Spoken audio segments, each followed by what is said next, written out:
आप सभी का स्वागत है हमारे इस YouTube चैनल में। मैटर 5 सेकंड बाद स्टार्ट होगा।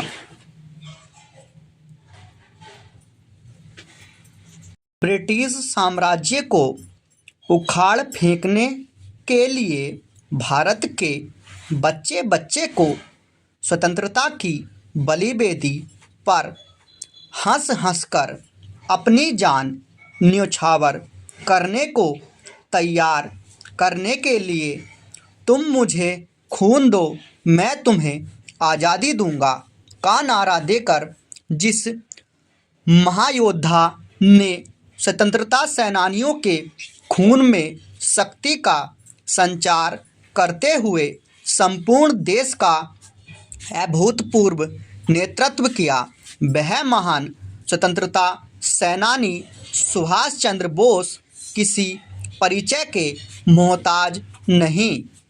उनके राजनीतिक कौशल, नेतृत्व क्षमता, अदम्य साहस एवं शौर्य का ही कमाल था कि पूरी दुनिया को अपनी शक्ति से भयभीत कर देने वाला नाजीवादी जर्मन तानाशाह हिटलर भी उनसे प्रभावित होकर अपने सैनिकों को उन्हें शाही सलामी देने का आदेश देने को बाध्य हो गया।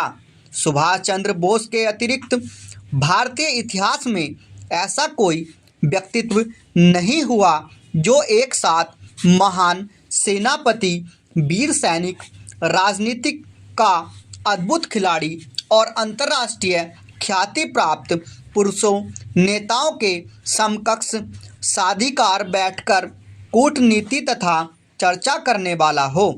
महात्मा गांधी के नमक सत्याग्रह को, नेपोलियन की पेरिस यात्रा की संज्ञा देने वाले सुभाष चंद्र बोस एक ऐसे व्यक्तित्व थे जिनके पांव लक्ष्य से कभी पीछे नहीं हटे तथा उन्होंने जो स्वप्न देखा उसे साधा।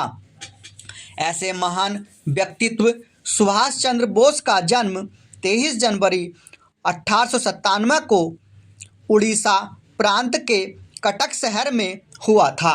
उनके पिता जानकीनाथ बोस एक प्रसिद्ध सरकारी वकील थे जिनके पूर्वज पश्चिम बंगाल के 24 परगना जिले के कैदालिया गांव के निवासी थे। सुभाष चंद्र की प्रारंभिक शिक्षा कटक में ही हुई थी।